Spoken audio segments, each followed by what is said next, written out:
சமீபத்தில் பிறந்தநாள் கொண்டாடிய கனிமொழி அவர்கள் அவங்களுடைய கேக் வந்து வெட்டினாங்க. ஒரு 10 கிலோக்கு மேலே ஒரு பெரிய கேக்கு. பொலிட்டிக்கல் மாஸ்டர்னு போட்டு அவங்க மேலே இருந்தாங்க. அவங்க கிளாஸ் எடுக்கிற மாதிரி பின்னாடி போர்டில் பொலிட்டிக்கல் டியூஷன் போட்டிருந்தாங்க. அண்ணாமலை அவர்கள், எடப்பாடி அவர்கள், விஜய் அவர்கள் இந்த மாதிரி ஒரு 4 பேர் உட்காந்துட்டு இருக்காங்க. இதுக்கு நிறைய விமர்சனங்கள்லாம் வந்துச்சு. இது வந்து போஸ்டராகவே அடிச்சு ஒட்டுறாங்க. இது வந்து திமுகக்குள்ளேயே இன்னொரு டீம் உருவாயிட்டு இருக்கு அப்படின்றத தான் நமக்கு வந்து காட்டுது. நீங்க என்ன சொல்றீங்க, அடுத்து அவர் தான் அப்படின்னு சொல்லி இது பண்றீங்க. அப்போ நீங்க அப்போ ஒரு பொலிட்டிக்கல் மாஸ்டர்னு இவங்களை உணர்ந்து நிறுத்துறீங்கன்னா, அப்போ ஸ்டாலின் அவர்களுக்கோ இல்லை அடுத்து உதயநிதி அவர்களுக்கோ என்ன ஸ்பேஸ் நீங்க கொடுக்குறீங்க? அப்போ இந்த டீம் வந்து நீங்க அவங்களை அக்செப்ட் பண்ணல தானே? அண்ணா யூனிவர்சிட்டிங்கிறதே எதுக்கு பேர் போனது? தொழில்நுட்பத்துக்கு பேர் போனது. அந்த அண்ணா யூனிவர்சிட்டியிலே 50% சிசிடிவி ஒர்க் பண்ணலைன்னா நீங்கள் என்ன நடத்துறீங்க? நீங்கள் இந்த கார்பரேஷன் ஸ்கூல்ஸ் தான் இந்த நிலைமையில நடத்துறீங்கன்னா அப்போ அண்ணா யூனிவர்சிட்டியுமே இந்த நிலைமையில தான் மெயின்டைன் பண்ணிட்டு இருக்கிறீங்களா? ஓகே, இப்போ ஆர்ப்பாட்டம் நடத்துறதுக்கு பர்மிஷன் கொடுக்கணும்னு இல்லை. பப்ளிக் டிஸ்டர்பன்ஸ் ஆகும்னு சொல்லி தான் பர்மிஷன் தராமல் இருக்காங்க. யாருக்குமே ஆர்ப்பாட்டம் நடத்த நீங்கள் அனுமதி கொடுக்க மாட்டேங்கிறீங்க. ஆளுநரை கண்டித்து ஒரு திமுக ஆர்ப்பாட்டம்னு அனௌன்ஸ் பண்ணியிருக்காங்க. அதுக்கு போலீஸ் பர்மிஷன் எப்படி கொடுத்தது? அப்போ பொதுமக்கள் பாதிக்கப்பட மாட்டாங்களா? ஸ்டாலின் அவர்களுக்கு கலைஞர் வந்து ரொம்ப கரெக்டாக பேர் வச்சிருக்காரு, ஸ்டாலின் அப்படின்னு. அந்த ரஷ்யாவில் வந்து எப்படிப்பட்ட ஒரு ஆகச்சிறந்த கொடுங்கோல் ஆட்சி அவர் பண்ணிட்டு இருந்தாரு. யாரும் பேசக்கூடாது, எனக்கு எதிராக சிந்திக்க கூட கூடாது அப்படின்ற ஒரு மனநிலையில இருந்த ஸ்டாலின் இருந்தார் பாருங்க. அதே மாதிரி அவர் பண்ணிட்டு இருக்காரு. சிசிடிவி ஃபுட்டேஜில் வந்து ஞானசேகரன் யாருக்கிட்டயோ பேசுன மாதிரி தெரியுது. நீங்கள் தான் இதுக்கு முன்னாடி சொன்னீங்க சிசிடிவி ஃபுட்டேஜை வேலை செய்யல. இப்போ எப்படிங்க சிசிடிவியில் ஞானசேகரன் பேசுன மாதிரி இருக்குங்கிறீங்க? அப்போ எது உண்மை எது போய் இங்கே இவ்வளோ கம்ப்ளீட்டாக முன்னுக்கு பின் முரணான தகவல். கவர்னரோட இதில் புரோட்டோகால் படி ஒரு ப்ரோக்ராம் ஆரம்பிக்கிறதுக்கு முன்னாடி தேசிய கீதம், முடிகிறதுக்கு அப்புறமும் ஒரு தேசிய. சபாநாயகர் சொன்னது என்னன்னா, ஆரம்பிக்கும் போது தமிழ் தேவைக்கு முடியும் போது தான் தேசிய கீதம் அப்படின்னு. சபாநாயகருக்கு தெரியாதா? கலைஞர் அவர்கள் இருந்தப்போ கவர்னர் பேசுறப்போ முதல்ல இது பண்ணலையா? இத்தனை ஆண்டு காலமா அதுதானங்க இது. எப்படிங்க இவங்க வந்து நம்மளெல்லாம் என்ன தமிழக மக்கள்லாம் என்ன கோமா பேசுன்னு நினைச்சிட்டு இருக்காங்களா, இல்லை அம்னீஷியா பேசுன்னு நினைச்சிட்டு இருக்காங்களா? இது எவ்வளோ ஒரு கேவலமான ஒரு விஷயம் பாருங்க. ஒரு பொம்பளை பிள்ளை வந்து ரோட்ல போயிட்டு இருக்கு அப்படின்னா அந்த பொண்ணோட ஷாலை பிடிச்சி துப்பட்டா பிடிச்சி இழுத்தீங்கன்னு வச்சுக்கோங்க, அது வந்து ஈவ் டீசிங், ஹராஸ்மெண்ட்ல வந்துடும். நீங்க அந்த பொண்ணுக்கு என்ன ட்ரெஸ் போடணும்னு நீங்க எப்படிங்க டிசைட் பண்ணுவீங்க? ஷால் போட்டுட்டு வர பொண்ணுங்களை துப்பட்டாவை கலட்டிங்க வச்சுட்டு போன்னு சொல்லி அனுப்புற அளவுக்கு உங்களுக்கு என்ன தைரியம்? பொம்பளை பிள்ளைங்க அந்த துப்பட்டா வச்சு என்ன பண்ணிடுவாங்க? பொம்பளை பிள்ளைங்க போட்டிருக்க துப்பட்டாவுக்கு பயப்படுற அளவுக்கு இந்த திமுக அரசு வந்துருச்சு. அன்னைக்கு பைத்தியகாரத்தனமா இருக்கு. இதே நீட் எக்ஸாமுக்கு, என்ட்ரன்ஸ் எக்ஸாமுக்கு அந்த பொம்பளை பிள்ளைங்களை வந்து ஷால்லாம் இது பண்ணதுக்கு ஐயோ நல்லா கதறி துடிச்சானுங்க. இப்போ எங்க போனாங்க இந்த ஊபிஸ், இந்த கொத்தடிமைங்க எல்லாம்?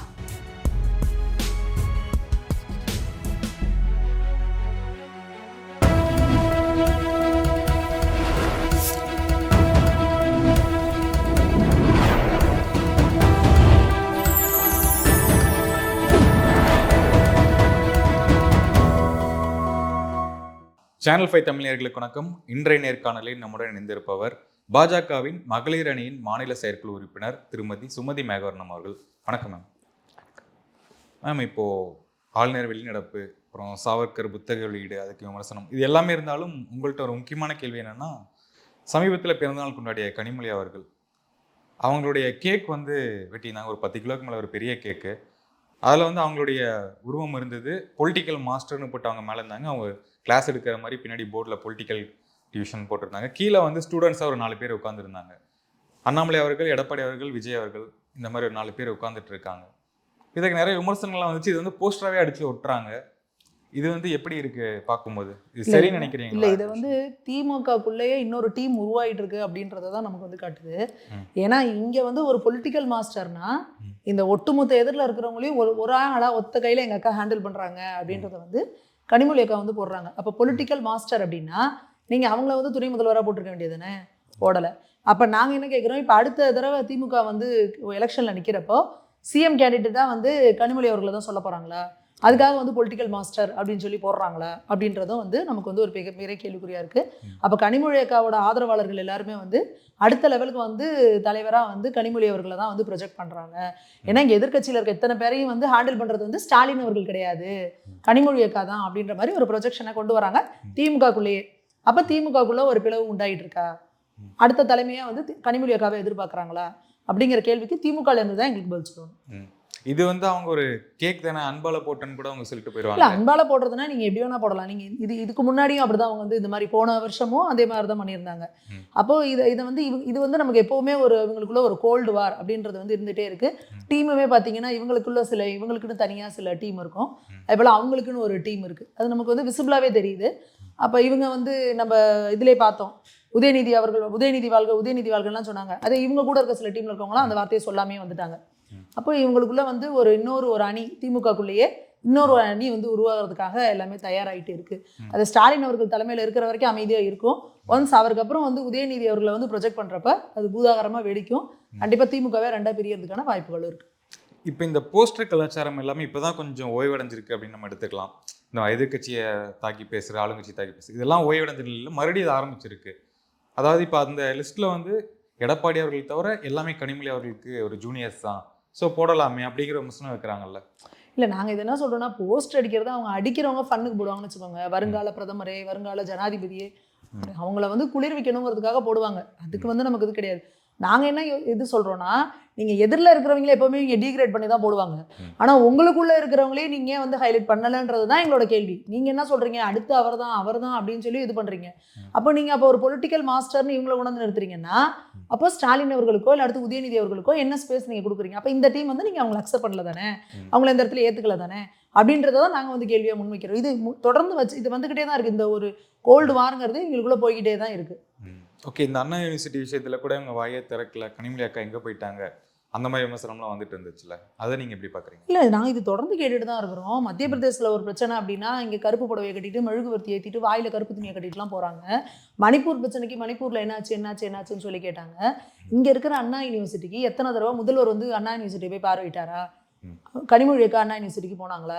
துணை முதல்வர் அண்ணா யூனிவர்சிட்டிக்கு போனாரா? போய் அங்கே என்ன பாதுகாப்பு குறைபாடு ஏற்பட்டுச்சு என்னன்னு பார்த்தாங்களா? உதயநிதி ஸ்டாலின் அவர்கள் வந்து அந்த அண்ணா யூனிவர்சிட்டியோட சிண்டிகேட் மெம்பராக இருந்திருக்காரு. அப்போ சிண்டிகேட் மெம்பராக இருந்தப்போ எத்தனை தடவை இவர் வந்து அங்கே சிண்டிகேட் மெம்பர் இதுக்கு மீட்டிங்க்கு போயிருக்காரு. அந்த மினிட்ஸ் ஆஃப் மீட்டிங் இவரால் கொடுக்க முடியுமா? அங்கே வந்து சிண்டிகேட் மெம்பர்ஸ் தான் வந்து அங்கே இருக்கிற இன்ஃப்ரா அதெல்லாம் பார்க்கறதுக்கான பொறுப்பு. கிட்டத்தட்ட 50% மேலான சிசிடிவி கேமராஸ் வந்து ஒர்க் ஆகலை அப்படின்னு சொல்கிறாங்க. அண்ணா யூனிவர்சிட்டிங்கிறதே எதுக்கு பேர் போனது? தொழில்நுட்பத்துக்கு பேர் போனது. அந்த அண்ணா யூனிவர்சிட்டிலே 50% சிசிடிவி ஒர்க் பண்ணலைன்னா நீங்கள் என்ன நடத்துறீங்க? நீங்கள் இந்த கார்பரேஷன் ஸ்கூல்ஸ் தான் இந்த நிலைமையில நடத்துறீங்கன்னா அப்போ அண்ணா யூனிவர்சிட்டியுமே இந்த நிலைமையில தான் மெயின்டைன் பண்ணிட்டு இருக்கிறீங்களா? அப்போ சிண்டிகேட் மெம்பராக 3 வருஷம் இருந்த உதயநிதி ஸ்டாலின் அவர்கள் ஏன் இதெல்லாம் கேள்வி கேட்கல? ஏன் பொம்பளை பிள்ளைங்க இருக்கிற இடத்துல இவ்வளோ பெரிய யூனிவர்சிட்டியில் எப்படி இத்தனை சிசிடிவி வேலை செய்யாமல் போச்சு நீங்கள் ஏன் கேட்கல? அப்போது நாங்கள் என்ன கேட்குறோன்னா, வேறு மாநிலத்தில் நடந்துச்சுன்னா நீங்கள் எல்லாரும் வந்து தையா தக்கான்னு குதிப்பீங்க, அப்படியே ஆக்ரோஷப்படுவீங்க, எல்லாம் பண்ணுவீங்க.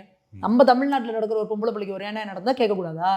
இன்னொன்று அந்த அக்யூஸ்ட் வந்து திமுக காரனா இருந்தானா சுத்தமா வாயே திறக்கக்கூடாது யாருமே. அவங்க தான் குறைந்தபட்ச நேரத்தில் பிடிச்சிருக்காங்களே மேம். இதுக்கு இல்லை, குறைந்தபட்ச நேரத்தில் பிடிச்சிருக்காங்கன்னு நீங்கள் சொல்கிறீங்கல்ல, இதுக்கு முன்னாடி அவனோட ரெக்கார்டு என்ன? அவன் ஒரு ஹிஸ்ட்ரி ஷீட்டர்.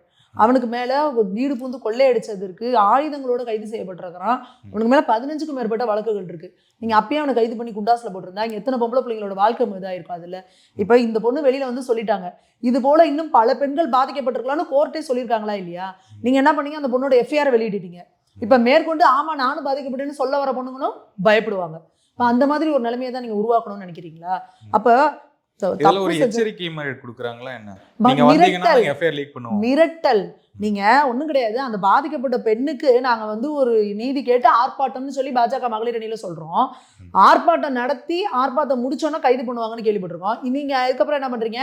ஆர்ப்பாட்டத்துக்கு நாங்க வந்து இறங்கையிலேயே பஸ்ல வந்து இறங்குற லேடிஸ், பைக்ல வந்து இறங்குற லேடிஸ், கேப்ல வந்து இறங்குற லேடிஸ் எல்லாம் வண்டியை விட்டு இறங்கின உடனே ஒண்ணு கைதாகி பஸ்ல ஏறு, இல்லையா அப்படியே திரும்பி போ.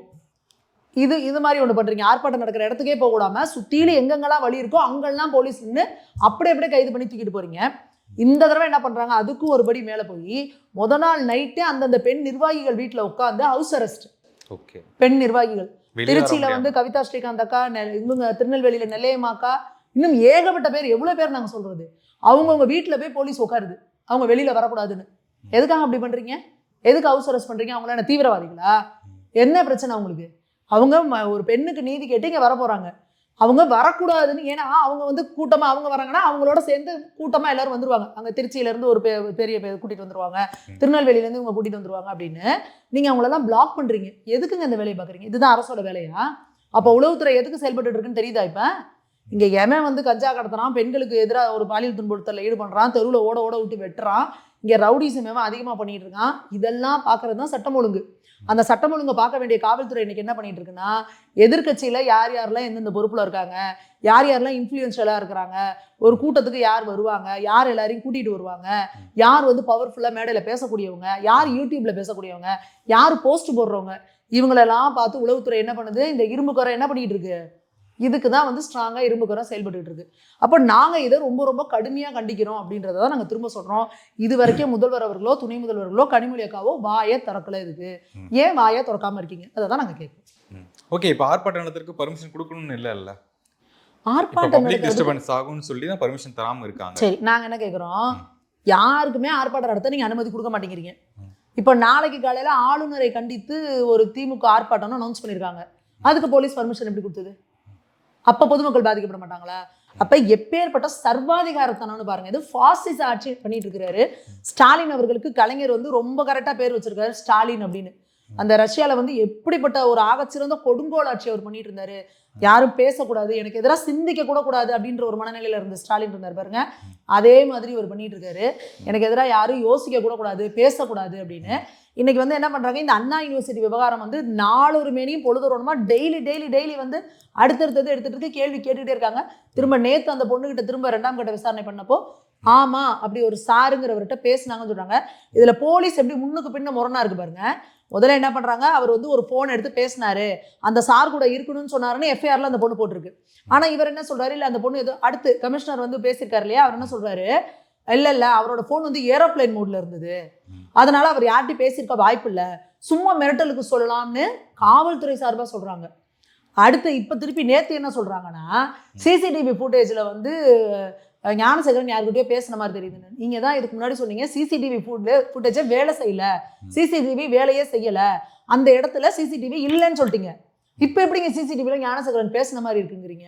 அப்போ எது உண்மை எது போய் இங்கே இவ்வளோ கம்ப்ளீட்டாக முன்னுக்கு பின் முரணான தகவல். இப்போ ஒரு காவல்துறையில் ஒருத்தனை விசாரிக்கிறாங்கன்னா அவன் அக்யூஸ்ட்னா எப்படி கண்டுபிடிப்பாங்க? ஒரு விஷயத்த முதல்ல சொல்லுவான், அப்புறம் மாற்றி சொல்லுவான். அதையே முன்னுக்கு பின்னு முரணா பேசினா அவன் அக்யூஸ்ட்னு அர்த்தம். அப்போ இன்னைக்கு தமிழக அரசு என்ன பண்ணிட்டு இருக்கு? ஏன் இவ்வளோ முன்னுக்கு பின்னு முரணான தகவல்களை வெளியிட்டுக்கிட்டே இருக்கு? அப்போ இந்த பெண்ணுக்கு நீதி கிடைக்குமா கிடைக்காதா? இதுதானே எங்களுக்கு உண்டானதா இருக்கு. அதுக்காக நாங்க ஆர்ப்பாட்டம் பண்ணணும்னா அதுக்கு நீங்க அனுமதி கொடுக்க மாட்டீங்க. இப்ப திருப்பி நேத்துல இருந்து யார் அந்த சார் அப்படின்னு சொல்லி பொதுமக்கள் எல்லாரும் கேள்வி எழுப்ப அனுப்பியிருக்காங்க. அப்ப நீங்க என்ன பண்றீங்க, பிளான் பண்ணி இதை மடமாற்றணும் அப்படிங்கிறதுக்காக இன்னைக்கு தமிழகத்துல வந்து சட்டப்பேரவை வந்து கூட்டத்தொடர் ஆரம்பிக்குது. இது ஏங்க எப்பவுமே வழக்கம். கலைஞர் அவர்கள் இருந்தப்போ கூட நீங்க வந்து ஆளுநர் உரையாடுறதுன்னா அதுக்கு முன்னாடி தமிழ்தாய் வாழ்த்து முடிஞ்சோன்னா தேசிய கீதம், அதுக்கப்புறம் அவரோட அதுக்கப்புறம் திரும்பியும் வந்து தேசிய கீதம். இது கவர்னரோட இதுல புரோட்டோகால் படி ஒரு ப்ரோக்ராம் ஆரம்பிக்கிறதுக்கு முன்னாடி தேசிய கீதம், முடியறதுக்கு அப்புறமும் ஒரு தேசிய கீதம். சபாநாயகர் சொன்னது என்னன்னா, ஆரம்பிக்கும் போது தேசிய கீதம், முடியும் போது தான் ஆரம்பிக்கும் போது தமிழ்தாய் வாழ்த்து, முடியும் போது தான் தேசிய கீதம் அப்படின்னு சொல்றாங்க. ஏங்க இப்படிதானங்க தமிழ்நாடு சட்டப்பேரவை இதோட ஹிஸ்டரி எடுத்து பார்க்க சொல்லுங்க. ஏங்க அவர் இல்ல சபாநாயகருக்கு தெரியாதா? கலைஞர் அவர்கள் இருந்தப்போ கவர்னர் பேசுறப்போ முதல்ல இது பண்ணலையா? இத்தனை ஆண்டு காலமா அதுதானங்க இது. எப்படிங்க இவங்க வந்து நம்மளெல்லாம் என்ன தமிழக மக்கள்லாம் என்ன கோமா பேசன்னு நினைச்சிட்டு இருக்காங்களா, இல்லை அம்னீஷியா பேசன்னு நினைச்சிட்டு இருக்காங்களா? எதற்காக தொடர்ந்து நீங்க இவங்க பிளான் பண்ணி தாங்க இதை பண்றாங்க. இன்னைக்கு கவர்னர் வருவாரு, இந்த தேசிய கீதம் பாடலைன்னா கண்டிப்பா அந்த மனுஷன் உரையை வாசிக்க மாட்டாரு, வெளியே போயிடுவாரு. அதை வச்சு நம்ம வந்து விஷயத்த வந்து திசை திருப்பிடலாம் அப்படின்றத பிளான் பண்ணி பண்றாங்க திமுக அரசு. அப்போ நீங்க இன்னைக்கு என்ன பண்றீங்க, ஆளுநரை கண்டித்து தமிழ்தாய் வாழ்த்தை அவமதிச்சுட்டாராம். தமிழ்தாய் வாழ்த்து எப்படி அவமதிச்சாரு? தமிழ்தாய் வாழ்த்து முடிகிற வரைக்கும் அமைதியா இருக்காரு, முடிஞ்சதுக்கு அப்புறம் போய் சொல்றாரு, திரும்ப இது பண்றாரு, தேசிய கீதம் வாசிக்கணும், அது தேசிய கீதம் முடிஞ்சதுக்கு அப்புறம் தான் நான் உரையினு. உடனே இவங்க இல்லைன்னு சொல்றீங்க, அவர் வெளிநடப்பு பண்றாரு. தமிழ்தாய் வாழ்த்து அவமதிக்கிறதுனா என்ன? தமிழ்தாய் வாழ்த்து பாடிட்டு போய் எதிர்த்து ஓடிட்டாரா? முடிஞ்சதுக்கு அப்புறம் திரும்ப ரெக்வெஸ்ட் பண்றாரு. அமைச்சர் சொல்லியிருக்காரு, ஆளுநர் வந்து எங்களை அவமதிச்சிட்டாரு, மன்னிப்பு கேட்கணும் அப்படின்லாம் சொல்லி. அதுதான் சொல்றேங்க, முழுக்க இந்த அண்ணா பல்கலைக்கழகத்துல நடந்த விஷயத்துல இருந்து திசை திருப்பணும். அதுக்காக இவங்க பிளான் பண்ணி பண்றாங்க. இப்ப நாளை காலையில 10 மணிக்கு தமிழ்நாட்டில் இருக்க எல்லா மாவட்ட தலைவர்களும் அவங்கவுங்க மாவட்டத்தில் ஆர்ப்பாட்டம் பண்றாங்களாம். இப்ப இதனால பொதுமக்களுக்கு பாதிப்பு ஏற்படாதா? ஸ்கூல் போற பிள்ளைங்களுக்கு போக்குவரத்து தடைபடாதா? வேலைக்கு போறவனுக்கு பிரச்சனை வராதா? அப்போ உங்க கட்சி ஆர்ப்பாட்டம் நடத்தினா நீங்க வந்து பர்மிஷன் கொடுத்துக்குவீங்க. உங்க கூட்டணியில இருக்க விசிகா ஒரு இது நடத்தினா அதுக்கு நீங்க பர்மிஷன் கொடுத்துப்பீங்க. இப்ப எதிர்கட்சிக்காரன் எதுவுமே பேசக்கூடாது. இதே நீங்க எதிர்கட்சியா உட்காந்துருந்தப்ப பொழுது விடிஞ்சா என்ன பண்ணுவீங்க? ஆர்ப்பாட்டம் போராட்டம் எங்கேயாவது தெருமுக்குள்ள தான் உட்காந்துருப்பீங்க. ஆனா அதே அடுத்து நீங்க ஆளுங்கட்சி அமைந்துட்டீங்கன்னா எதிர்கட்சிக்காரன் ஒரு வார்த்தை கூட பேசக்கூடாது. அப்ப என்ன மாதிரியான பாசிச ஆட்சி நீங்க நடத்திட்டு இருக்கிறீங்க? மக்களை திசை திருப்பி இந்த மாதிரி எங்க இது பண்ணாலும் கேஸை போட்டு உள்ள தூக்கி போட்டு ஆட்சியை முடிச்சிடலாம் அப்படின்ற தைரியத்துல வந்து நீங்க எல்லாமே பண்ணிட்டு இருக்கீங்களா? ஓகே, இப்ப விஜய் அவர்கள் கூட ஒரு கோரிக்கை வச்சிருக்காரு, தமிழ்தாய் வாழ்த்துக்கு அப்புறம் தேசிய கீதம் வரணும், பாடுறது மரபு, வந்துட்டு போகணும், மரபு இருக்கு அப்படின்னு சொன்னாரு. இன்னொன்னு சட்டமன்றம் நடக்கும்போது வந்து நேரலையில வேணும், நான் தமிழக அரசுக்கு வேண்டிய இது நேரலையில இருக்கிறதா. ஆனா இவங்க என்ன பண்ணுவாங்கன்னா இவங்களுக்கு தேவையானதை விட்டுருவாங்க, இதெல்லாம் கட் பண்ணி விட்டுருவாங்க. எதிர்கட்சியில இருக்கவங்க பேசினா கட் ஆயிரும், இவங்களுக்கு எதிரான கருத்துக்கள் வந்தா கட் ஆயிரும். அப்ப என்ன மாதிரியான கேவலமான ஆட்சிங்க? அப்ப நீங்க என்ன நினைக்கிறீங்க? நாட்டுல என்ன நடக்குதுன்ற யதார்த்தத்தை மக்களுக்கு கொண்டு போயிடக்கூடாது அப்படின்றதுல நீங்க ரொம்ப தெளிவா இருக்கிறீங்க. மக்களை எப்படி வந்து திசை திருப்பணும், மக்களுக்கு போக வேண்டிய செய்திகளை எப்படி மடமாத்தணும். இப்போ வந்து இந்த அண்ணா பல்கலைக்கழகம் இன்னைக்கு பாருங்க, சிவகார்த்திகேயன் அவர்கள் கூட பேசியிருக்காரு நேத்து, அந்த பல்கலைக்கழக மாணவிக்கு துணையா நம்ம எல்லாரும் நிக்கணும்னு பேசியிருக்காரு. அப்ப இந்த மாதிரி சினிமா துறையில இருந்து ஒவ்வொருத்தரா வாய்ஸ் அவுட் பண்ண ஆரம்பிச்சோன்னா இவங்களுக்கு பயம் வந்துடுது.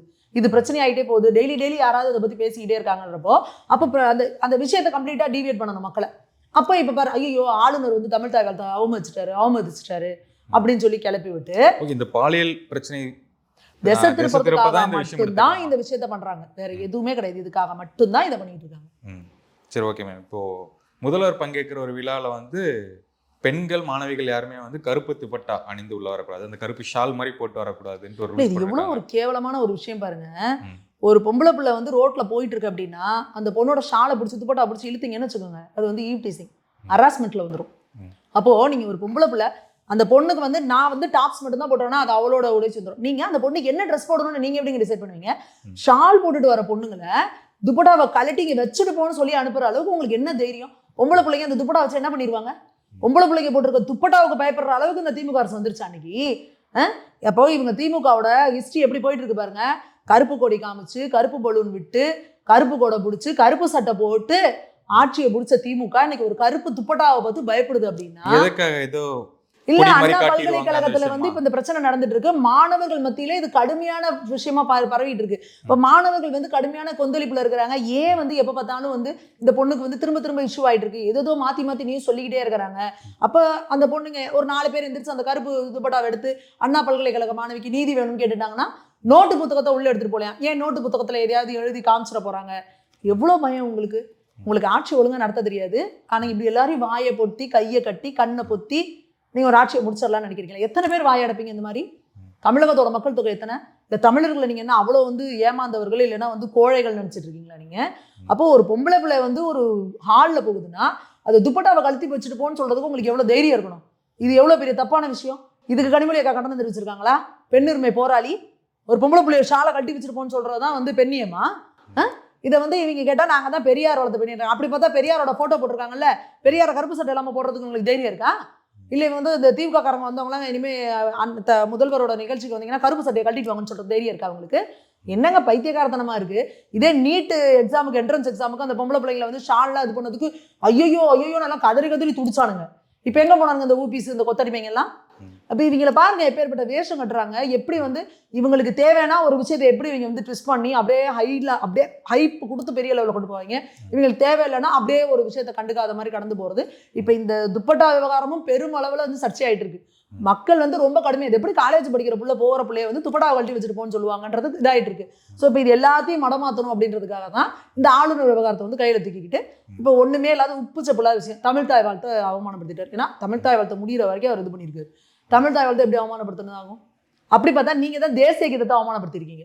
அரசியலமைப்பு சட்டப்படி அந்த சட்டசபையில் கூட்டத்தொடருக்கு முன்னாடி கவர்னர் வந்தால் இந்த மாதிரி நடத்தணுங்கிறது புரோட்டோகால். நீங்கள் தான் என்ன சொல்கிறீங்க, அரசியலமைப்பு சட்டம்னு புக்கை தூக்கி காமிக்கிறீங்கல்ல அங்கே பார்லிமெண்ட்டில். அதை பிரித்து நீங்கள் படிச்சிங்கன்னா உங்களுக்கு தெரியுமா இல்லையா? படிக்கிறது கிடையாது. உங்களுக்கு தான் படிக்கிறது உங்கள் இதுலேயே கிடையாது. அப்போ நீங்கள் என்ன பண்ணுறீங்க, இத்தனை வருஷமாக சட்டசபையில் இருந்த மரபை மாற்றி நீங்கள் வேணும்னே ஆளுநர்கிட்ட வம்புலக்கணுங்கிறதுக்காக இல்லை நாங்கள் ஜனகணமன பாட மாட்டோம் அப்படின்னு சொல்லி நீங்கள் தேசிய கீதத்தை அவமரியாதை பண்ணுறீங்க. அப்போ ஒரு மாநில அரசு ஒரு தேசிய கீதத்தை அவமரியாதைப்படுத்தலாமா? அப்போ உங்கள் மேலே தான் முறைப்படி வந்து மத்திய அரசு நடவடிக்கை எடுக்கணும். அப்போ நீங்கள் எப்படி ஆளுநரை வந்து கேள்வி கேட்குறீங்க? நீங்கள் எப்படி ஆளுநர் அவமரியாதை பண்ணிட்டுன்னு சொல்கிறீங்க? இதுதான் திமுகவோட கேம். ஓகே, அதாவது திசை திருப்பதற்காக இந்த பெரிய பிரச்சனை நிச்சயமா திசை திருப்பறதுக்காக மட்டும்தான் இதை பண்ணிட்டு இருக்காங்க. ஓகே, இப்போ எஸ்ஜி சூர்யா அவர்கள் வெளியிட்ட சாவர்கர் புக், அந்த புத்தகத்துக்கு மேலே வந்து செல்வப்பிரதிநிதி வந்து பல விமர்சனங்கள் வச்சாரு. அதுக்கு ரிப்ளை வந்து அண்ணாமலை அவர்களும் ஒரு கருத்துக்கெல்லாம் தெரிவிச்சாங்க. இந்த பிரச்சனை நீங்கள் எப்படி பார்க்குறீங்க? அதாவது இந்த தமிழ்நாட்டில் வந்து நம்ம உண்மையான சுதந்திர போராட்ட வரலாறு அப்படின்றது வந்து நம்ம தமிழக மக்களுக்கு தெரிஞ்சது அப்படின்றது வந்து ரொம்ப கம்மி. நிறைய தவறான தகவல்கள். எப்படி வந்து ஈவே ராமசாமிங்கிற ஒருத்தர் வந்து சுதந்திர தினத்தை வந்து கருப்பு கொடியை இது பண்ணுங்க, கருப்பு கொடி ஏத்துங்க, இது நமக்கு துக்க நாள் அப்படின்னு சொன்னவரை இன்னைக்கு தமிழகத்தோட ஒரு தலைவராக வச்சு கொண்டாடிட்டு இருக்கிற நிலைமையில இவங்க அப்படி எல்லாம் பண்ணிட்டு உட்காந்துட்டு இருக்காங்க. ஆனா உண்மையா இந்த தேசியத்துக்காக இந்த நாட்டோட சுதந்திரத்துக்காக பெரிய அளவுல போய் நின்றவங்க தமிழக மக்கள் என்னைக்குமே வந்து தேசியத்தின் பக்கம் நிற்கிறவங்க, சுதந்திர போராட்டத்துல பெருமளவு பங்கேற்றவர்கள் வந்து தமிழகத்தை சேர்ந்தவங்க. ஆனா இங்க எப்படி ஒரு பிம்பம் கட்டமைக்கப்படுதுன்னா, தமிழர்கள் வேற, இந்தியாங்கிறது வேற, இந்தியால இருந்து தமிழகம் வந்து ஒரு தனி இது, நாங்கெல்லாம் வேற அப்படின்ற மாதிரியான ஒரு பிம்பத்தை வந்து இவங்க கட்டமைக்கிறாங்க. அப்புறம் என்ன பண்றாங்கன்னா, திட்டமிட்டே அது எதனால ஒரு காரணத்தை, மேபி அவர் பிறந்த ஜாதி அடிப்படையில இருக்கலாம். சாவர்கர் வந்து ஒரு பிராமணர். ஆனா பிராமணரா இருந்தா கூட 1920களிலேயே அவர் வந்து சமபந்தி போஜனம் ஆகட்டும், அவர் திரும்ப திரும்ப சொல்றாரு, இந்துக்கள் வந்து ஒற்றுமையா இருக்கணும்னா நீ உங்களுக்குள்ள ஜாதியே இருக்கக்கூடாது, ஜாதி பார்க்காத, நீங்க எல்லாரும் ஒத்துமையா இருந்தா மட்டும்தான் இது பண்ண முடியும், இல்லைன்னா நம்மளை அழிச்சிருவாங்க அப்படின்றதுல அவர் ரொம்ப தெளிவா இருக்காரு. ஜாதி இருக்கக்கூடாதுன்னு சொல்லியிருக்காரு. கலப்பு திருமணங்களை பத்தி பேசியிருக்காரு, கலப்பு திருமணங்களை நடத்தி வச்சிருக்காரு. அந்த பட்டியலின மக்களோட இடத்துலயே போய் அவங்களுக்கு என்ன செய்யணுமோ அதை செஞ்சிருக்காரு. இந்த மாதிரி நிறைய விஷயங்கள் பண்ணியிருக்காரு. அதே மாதிரி அவர் இந்த சுதந்திர போராட்டத்துல வந்து பங்கு பெற்று அந்தமான் சிறைக்கு போறாரு. எப்போ காந்திலாம் வர்றதுக்கு முன்னாடியே இவர் சுதந்திர போராட்டத்துக்காக ஜெயிலில், அந்தமான் ஜெயில், கொடுமையான ஜெயிலில் போயிருக்கிறாரு. அவர் இருக்கிற ரூம் பார்த்தீங்கன்னா கொஞ்சம் கூட காத்தோட்டமே இல்லாம ரொம்ப கொடுமையான ஜெயில். அப்புறம் அதே மாதிரி அந்த ஜெயிலில் பார்த்தீங்கன்னா டெய்லி காலையில ஒரு நாளைக்கு வந்து 10 மணி நேரம் அவரோட கைகள் ரெண்டையும் தூக்கி இழுத்து கட்டி நின்றுகிட்டே இருக்கணும் 10 மணி நேரம். பாத்ரூம், டாய்லெட் எதுக்குமே ஒரு போகக்கூடாது, சாப்பாடு எதுவும் கிடையாது, அது மாதிரி கட்டி வச்சிருப்பாங்க தினமுமே. எவ்வளவு கொடுமையான தண்டனை. எதுக்கு கொடுத்தாங்க? அவர் தீவிரவாதம் பண்ணாரா, இல்லை ஏதாவது பொருளை கொள்ளையடிச்சாரா, இல்லை யாராவது கொலை பண்ணாரா? இந்த நாட்டோட சுதந்திரத்துக்காக போய் ஜெயிலில் இருந்தார். அப்போ அவர் சுதந்திர போராட்ட தியாகி தானே.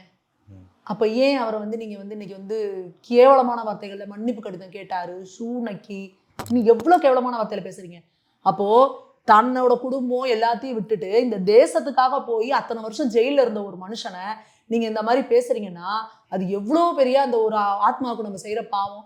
இந்த சுதந்திர போட்ட தியாகிகளை வந்து அவமானப்படுத்துறது வந்து இந்த திமுகவோட வேலையா? அதே காங்கிரஸ்ல இருந்தப்போ இந்திரா காந்தி அவர்கள் வந்து தி ரிமார்க்கபிள் சன் ஆஃப் இந்தியா அப்படின்னு சொல்லி இது பண்ணி 1970 வந்து அவருக்கு ஒரு ஸ்டாம்ப் இது பண்ணியிருக்காங்க. காந்தி அவர்கள், மகாத்மா காந்தி அவர்கள் வந்து அவர் வந்து அவ்வளோ புகழ்ந்து ஹீஸ் அ கிரேட் பேட்ரியாட் அப்படின்னு சொல்லி, எனக்கும் முன்னாலேயே வந்து இந்த வெள்ளையர்கள் வந்து இந்த நாட்டை வந்து இது பண்ணுறதை புரிஞ்சுக்கிட்டு இந்த நாட்டுக்கு இவ்வளோ பெரிய இது பண்ணியிருக்காரு அப்படின்னு சொல்லி அவர் பாராட்டியிருக்காரு. இவர் அங்கே சிறைக்கு போனதுக்கு அப்புறம் தான் காந்தியே என்ட்ரி ஆகுறாரு இங்கே தமிழ்நாட்டுக்கு, இந்தியாவுக்குள்ள. அப்போ அப்பேற்பட்ட சுதந்திர போராட்ட தியாகியை எதற்காக நீங்க திட்டமிட்டு வன்மை இது பண்றீங்க? இப்ப செல்வ பெருந்தகை காங்கிரஸ்ல இருக்கிறாரு. அப்ப காங்கிரஸ்ல இருந்தா இங்க ஒரு விஷயம் இவங்களுக்கு எப்படின்னா, அரசியல்வாதின்னு வச்சுக்கோங்களேன், அந்த சித்தாந்தத்துல ஈர்க்கப்பட்டு அந்த சித்தாந்தத்திலேயே இருக்கிறவங்க வளர்ந்தாங்கன்னா அவங்களுக்கு இதெல்லாம் புரியும். நீங்க 5 கட்சி அமாவாசை மாதிரி ஒரு கட்சிக்கு போறது, அங்கேருந்து இன்னொரு கட்சிக்கு தாவறது, இங்கேருந்து இன்னொன்னுக்கு வர்றது, இப்படி பண்ணீங்கன்னா உங்களுக்கு எந்த கட்சியோட சித்தாந்தம் தான் புரியும்? அப்ப நீங்க உங்க காங்கிரஸ்லயே இந்திரா காந்தி என்ன சொல்லியிருக்கிறாங்க? உங்க காங்கிரஸ்ல இருக்க மகாத்மா காந்தியை வீர சாவர்கர் புகழ்ந்திருக்காங்க. அப்ப மகாத்மா காந்திக்கும் இந்திரா காந்திக்கும் தெரியாததை விட செல்வ பெருந்தகைக்கு ரொம்ப தெரிஞ்சு போச்சா? செல்வ பெருந்தகை அப்படியே குதிக்கிறாரு. அது எப்படி நீங்க வந்து அப்படி வந்து அவர் இது பண்ணலாம், அவரை நீங்க இது பண்ணிட்டீங்க, இதெல்லாம் கரெக்ட் இல்லை அப்படி இப்படின்னு ஒரு அறிக்கையை விட்டுருக்காரு ஒரு பக்கத்துக்கு. இவ்வளவு கஷ்டப்பட்டவர் ஒரு கூகுளை எடுத்து சிம்பிளா வீர சாவர்கரை பற்றி இந்திரா காந்தி கூறியது அப்படின்னு சர்ச் பண்ணியிருந்தாலே, இவர் ஒன்றும் தேடிலாம் படிக்க வேணாம், கூகுள்ல சர்ச் பண்ணியிருந்தாலே வந்திருக்க போகுது. இந்திரா காந்தி அம்மா ஸ்டாம்பே வெளியிட்டு இருக்கிறாங்க. அடுத்து காந்தி என்ன சொல்லியிருக்காரு அப்படின்னு வந்தா வந்திருக்கும். அதே போல நேரு அவர்கள் ஆட்சி, இவங்க காங்கிரஸ் ஆட்சியில தான் காந்தி அவர்களை கொலை பண்ணதுல வந்து கோட்சே வந்து இந்து மகாசபையை சேர்ந்தவர் அப்படிங்கிறாரு. இவர் இந்து மகாசபையோட நிறுவனர் இருக்காரு. அப்போ இவரையும் வந்து ஒன் ஆஃப் த அக்யூஸ்டா ஃபைனலா ஒரு 7வது லிஸ்ட் ஏதோ அவரை சேர்க்கிறாங்க. ஆனா கோர்ட்லயே வந்து இவருக்கும் அதுக்கும் எந்த ஒரு சம்பந்தமும் இல்லைன்னு சொல்லி விடுவிக்கிறாங்க. நேருவோட ஆட்சியில தானே.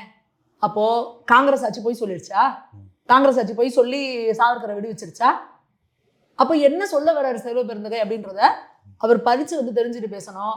சும்மா வாய்க்கு வந்ததெல்லாம் எதையாவது பேசணும். இந்த social media post, WhatsApp forward எல்லாம் பார்த்துட்டு பேசுறத செல்வ பெருந்தகை அவர்கள் நிறுத்தணும். ஏன்னா அவர் ஒரு தேசிய கட்சியோட மாநில தலைவர். அவர் கொஞ்சமாவது ஒரு தார்மீக பொறுப்போட இருந்துக்கணும். கொஞ்சம் கூகுள்லயாவது தேடி எதையோ ஒன்று படிச்சு தெரிஞ்சுக்கிட்டாருன்னா மக்களுக்கு உபயோகமா இருக்கு. ஏன்னா காங்கிரஸ் ஆல்ரெடி தமிழ்நாட்டில் எங்க இருக்குன்னு தேடுற அளவில் இருக்கு.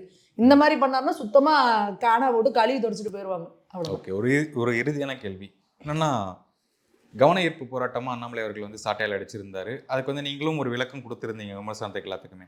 நான் எனக்கு என்ன சந்தேகம்னா, அது வந்து பஞ்சு சாட்டை அப்படிங்கிற விமர்சனம் தான் வந்துகிட்டு இருக்கு. அந்த இமேஜை நம்ம பார்ப்போம், இந்த வெள்ளை கலர்ல ஒரு சாட்டை இருக்கும், ப்ரௌன் கலர் சாட்டை இருக்கும், இதுக்கு பதில் இது வந்துருச்சு அப்படின்னாங்க. அது என்னதான் பிரச்சனை அதில்? இல்லை, அதை பற்றி எங்களுக்குமே எது தெரில. ஆக்சுவலாக சாட்டை அப்படின்றது தான் இது பண்ணுறாங்க. நாங்கள் என்ன கேட்குறோன்னா, சாட்டையால் அடிச்சுக்கிறது அப்படின்றது என்னென்னா கவன ஈர்ப்பு தான். உங்களுக்கு என்ன பிரச்சனை? அது தேங்காய் நார் சாட்டையா, இல்லை முள்ளு சாட்டையா, இல்லை இரும்பு சாட்டையா, அது விஷயம் கிடையாது. இது வந்து திசை திருப்பறதுக்கானது. அந்த பிரச்சனை என்னன்னா, அண்ணாமலைங்கிற ஒரு மனுஷன் தண்ணியை சாட்டையால அடிச்சுக்கிட்டாரு. ஒரு தேசிய கட்சியோட மாநில தலைவர், ஒரு ஐபிஎஸ்ஸா இருந்து ஒரு பெரிய மெத்த படிச்சு இப்ப கூட லண்டனுக்கு போயிட்டு வந்த ஒரு மனுஷன் சாட்டையால அதை நடிச்சுக்கிறாருன்னா ஏன் அப்படின்ற கேள்வி தமிழ்நாட்டுல கடைக்கோடி மக்கள் வரைக்கும் கேட்கறாங்க. ஏன் காலேஜ் ஸ்டூடெண்ட்ஸ் ஏன் அண்ணாமலை சாட்டையால அடிச்சிட்டாடா, என்னடா எதுக்குடா? ஸோ ஏன் பையன் கொண்டு கேட்குறான், என்னம்மா என்னாச்சு உங்க ஒரு அண்ணாமலை எதுக்கும் அடிச்சிட்டாராமே அப்படின்ட்டு. ஏன்னா அதுக்கப்புறம் அப்போ என்ன சொல்றான், என் பையனோட ஃப்ரெண்டு, ஆண்டி எனக்கு இதுக்கு முன்னாடி இந்த அண்ணாமலை யூனிவர்சிட்டியில இந்த ஹராஸ்மெண்ட் பத்தி எனக்கு தெரியல ஆண்டி, ஆனா இவர் அண்ணாமலை சாட்டையில அடிச்சிட்டானதுக்கு அப்புறம் தான் என்னன்னு பார்த்தா ஸோ இந்த மாதிரி ஒரு இன்சிடென்ட் நடந்திருக்கு, அதுக்காக அவர் அடிச்சிட்டாருன்னு சொல்லிட்டு எங்க காலேஜ்ல நாங்களாம் பேசிக்கிட்டோம் அப்படின்னு. ஸோ இதுதான் ஒரு விஷயம். ஒரு ஆர்ப்பாட்டம், அந்த கவன ஈர்ப்பு ஆர்ப்பாட்டம்னா என்னன்னா, மக்கள் மத்தியில அந்த கொஸ்டினை கொண்டு வைக்கிறது, மக்கள் மத்தியில அந்த விவாத பொருளாக்குறது. இன்னைக்கு ஆட்டோ அந்த எஃபோர்ட்ஸ் எல்லாம் நல்லா போச்சுன்னு நினைக்கிறீங்களா? ஏன்னா அந்த எஃபோர்ட்ஸ் வந்த 2 நாட்கள்லயே இப்போ ராமதாஸ் அவர்களுக்கும் அன்புமணி ராமதாஸ் அவர்களுக்கும் ஒரு பிரச்சனை வந்துச்சு, அது நிறைய டிவியேட் பண்ணாங்க இவங்க பண்ணாலுமே அதோட எஃபெக்ட் நீங்க பாத்தீங்கன்னா திமுக காரங்க நேத்து வரைக்குமே கூட கதறிட்டு தான் கிடக்குறாங்க. ஏன்னா அதோட இம்பாக்ட் இருந்தாதான் இவங்க கதறுவாங்க, இல்ல கண்டுக்காம போயிடுவாங்க. இன்னைக்கு வரைக்கும் இந்த ஆளுநர் எதிர்த்து ஆர்ப்பாட்டங்கிறது எதுக்கு? அண்ணாமலை அவர்கள் அன்னைக்கு கொடுத்து சாட்டை அடிக்கிறது தான். ஏன்னா இன்னைய வரைக்கும் அந்த அண்ணாமலை யூனிவர்சிட்டி, அண்ணா பல்கலைக்கழக யூனிவர்சிட்டி மாணவிக்காக குரல்கள் வந்துகிட்டே இருக்கு. இந்த எதுக்காக அந்த பொண்ணுங்களுக்கு துப்பட்டா உள்ள கொண்டு போனாங்கிறாங்க, அந்த பொம்பளை பிள்ளைங்க துப்பட்டா எடுத்து கருப்பு கொடியை காமிச்சிட போறாங்கன்ற பயத்துல. அப்ப அந்த அளவுக்கு ஆளுங்கட்சி இன்னைக்கு பயப்படுதுன்னா அவர் சாட்டையே சுழட்டியதுனாலதான். அப்போ இன்னைக்கு இன்டர்நேஷனல் லெவல்ல நீங்க இந்தியா முழுக்க, நான் எல்லா மீடியாவும் பாத்தீங்கன்னா நேஷனல் மீடியா முழுக்க இதை பத்தி விவாதிச்சாங்க. எதுக்காக அண்ணாமலை தன்னை சாட்டையால அடிச்சுக்கிட்டாரு, இதுதான் விஷயம். எதுக்காகங்கிறதானே விடுச்சு, அவர் எதால அடிச்சுக்கிட்டாரு அப்படின்றதான் தேவையே கிடையாது. அப்படி பார்த்தா நீங்க உண்ணாவிரதம்னு சொல்லிட்டு திமுக போய் உட்காருவாங்க, ஸ்டேஜுக்கு பின்னாடியே அண்டால பிரியாணி வச்சு தின்னுட்டு இருப்பாங்க. அப்ப அதுக்கெல்லாம் நீங்க பதில் சொல்ல தயாரா இருக்காங்களா? தண்டவாளத்தில் தலையை வச்சு படுக்கிறேன்னு அண்ணாமலை கருணாநிதி அவர்கள் இது பண்ணாரு, ரயிலே வராத தண்டவாளத்துல தான் தலையை வச்சு படுத்தாரு. அப்ப அதை பத்தி உங்களுக்கு எக்ஸ்பிளைன் பண்ண இது இருக்கா? ஒரு ஆர்ப்பாட்டம் அப்படிங்கிறது என்னன்னா, மக்கள் கிட்ட கவனத்தை ஈர்க்கணும், மக்கள் மத்தியில அது விவாத பொருளாகணும். அது ரொம்ப சக்சஸ்ஃபுல்லா அவர் பண்ணிட்டாரு. அப்போ அது எல்லாம் அதை பொறுக்க முடியாம தான் இவங்க என்ன பண்றதுன்னு தெரியாம வேற விஷயங்கள, ஒண்ணு அதை சாட்டையை மாறிடுச்சுன்னு சொல்லி பார்ப்போம், இல்ல இது சும்மா அடிச்சுக்கிட்டு சரியாவே அடிச்சுக்கலன்னு சொல்லி பார்ப்போம், இல்ல வேற எதையோ ஒண்ணு சொல்லுவோம் அப்படின்னு எதையோ ஒண்ணு பண்ணிட்டு இருக்காங்க. ஆனா ரொம்ப சக்சஸ்ஃபுல்லா அந்த விஷயத்த மக்கள் மத்தியில கொண்டு சேர்த்துட்டாரு. பொம்பளை பிள்ளைங்களுக்கு பாதுகாப்பு இல்லை இந்த தமிழ்நாட்டுல, இதை பத்தி முதல்வர் வாயே திறக்கல, தப்பு பண்றவங்க ஃபுல்லா திமுக காரனா இருக்கான், அப்ப அவங்கள காப்பாத்துறதுக்கு இவங்க கள்ள மௌனம் காக்குறாங்கன்றது ஒரு கடைக்கோடி மக்கள் வரைக்கும் கொண்டு போய் இந்த விஷயத்த அண்ணாமலை அவர்கள் சக்சஸ்ஃபுல்லா சேர்த்துட்டாரு. அதுதான் அந்த ஆர்ப்பாட்டத்தோட சக்சஸ். ஓகே, தொடர்ந்து பேசும். நேர்காணலுக்கு மிக்க நன்றி. வணக்கம்.